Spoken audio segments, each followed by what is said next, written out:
So as excited as we are that we have a product that helps us keep that initial loan balance in place, I'm going to challenge you a little bit on something. I'm going to show you a scenario where actually refinancing out a low interest rate might actually be a better scenario. And we're going to use none other than our favorite guinea pig here, Pablo's portfolio, to go through that here in a little bit. So a little bit of a teaser there, but this client here, 3.25% interest rate, we're going to see, is it better for the home equity line of credit or for the cash out refinance? Thoughts, questions, or should I roll right into it, bud? I think you're good, man. Let's keep rolling. Okay. So here's the two options here. We've got a cash out refinance. Let's assume you're this client and you know your goal is to get to 10 properties with us. You're at 5 right now. And you come to us and you say, what should I do? I know I have 680 grand in equity here. Do I do a cash out refinance or do I do a home equity line of credit? What we're going to do is sit down with you and we're going to map out something like I've just done for you here.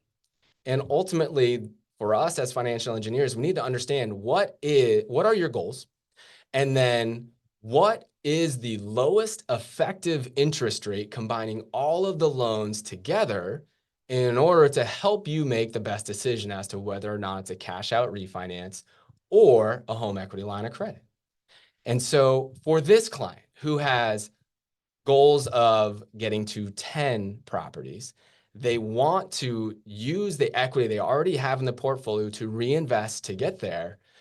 Look at that punchline there at the bottom, Pablo. So the numbers may actually suggest that a cash out refinance strategy is most likely better for that client. What do you think when you first see that? I mean, I guess I'm not super surprised, right? Like the idea of jumping up to a 9% interest rate versus staying at like a lower interest rate that you can get right now, which is what, like 5.5, something like that. Like I think it would be specific scenarios where the HELOC makes sense versus others. Absolutely. Right. So, and here are those, there's kind of like a cut and dry basic way to analyze it, which I'm kind of giving you right here. There are a lot of other scenarios to take into account, which is why you need to jump on the phone with us before we actually, guide you in a certain direction. But here's an analysis that all of you can do even before you get on the phone with us. Let's look at the two strategies, the cash out refinance and the home equity line of credit. And let's say, what is my lowest total effective interest rate?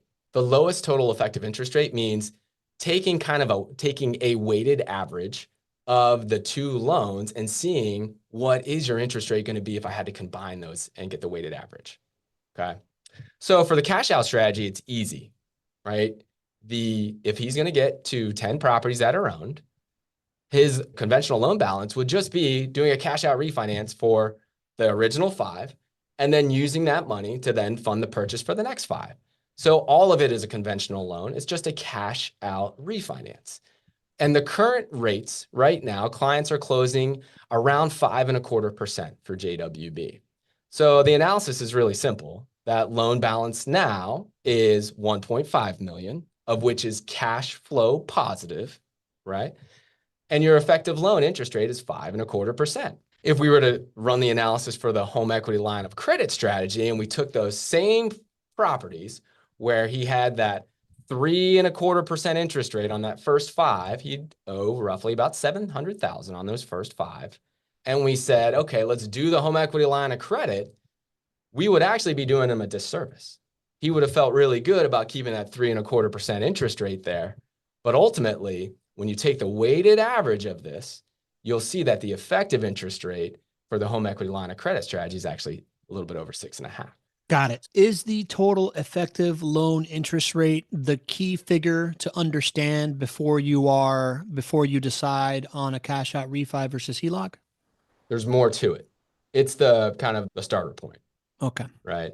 Um, Okay. I would say it's probably the most important, but there's a lot that can be dictated by your goals. That's what I assume. Like goals have to make a difference, right? Like Chris Locks is saying, but aren't you also resetting the clock on when you'll pay your mortgage off if you do a cash out refi, right? I assume that's a yes.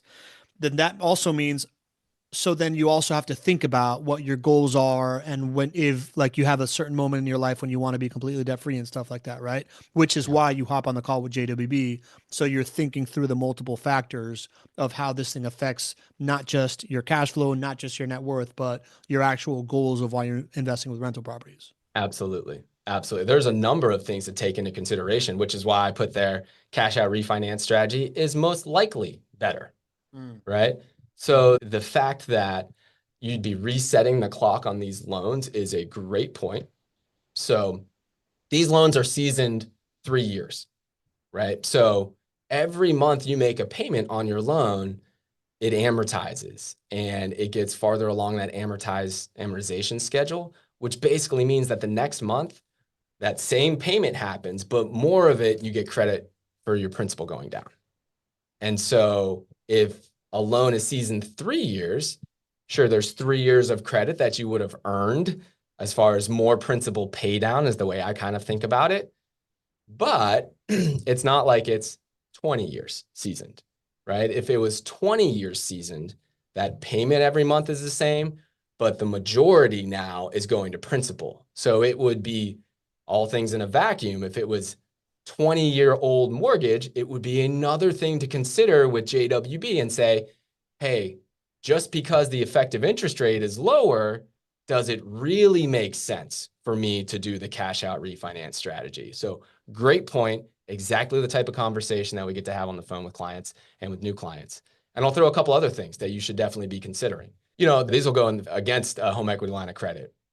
Probably. A home equity line of credit is a variable interest rate, which means that it fluctuates with typically the prime rate.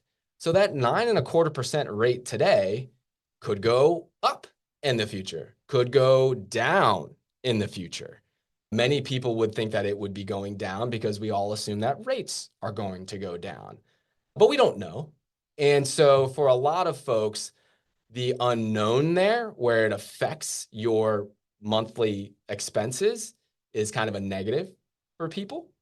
But then again, you could certainly make the argument that, listen, I think interest rates are going to go down. So this number, this percentage might not be 9.25. It might be 9% or 8% at some point in the future as well. So something else to consider. What are your personal expectations on what interest rates are going to do? And can you handle the fluctuation? Another thing to consider. Here's something else though, and this is how I think. I love flexibility of home equity lines of credit. And there are very few things out there where I know I can make an investment decision like this. I don't have to talk to anybody. I can just tap a few things on my phone and I can earn a 6, 7, 8%, 9% return on investment.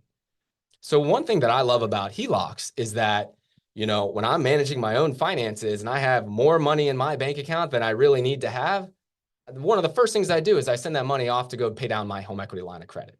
It may be $1. It may be $1,000, but I can immediately make that payment.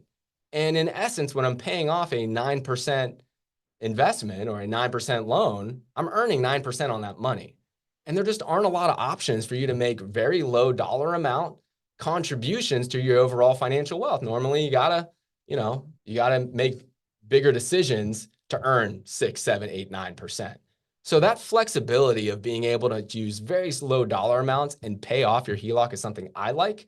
So again, that might not be you, right? You might really love just slow and steady. I love knowing exactly what my payment is going to be every single month. I don't want to think about anything else. It might be your point in life. You say, listen, that's not important for me to go ahead and pay off that, little amount. So all of these things really need to be considered. That's why you need to sit down with an expert. And it's just not as simple as this effective interest rate conversation. Got it, JC.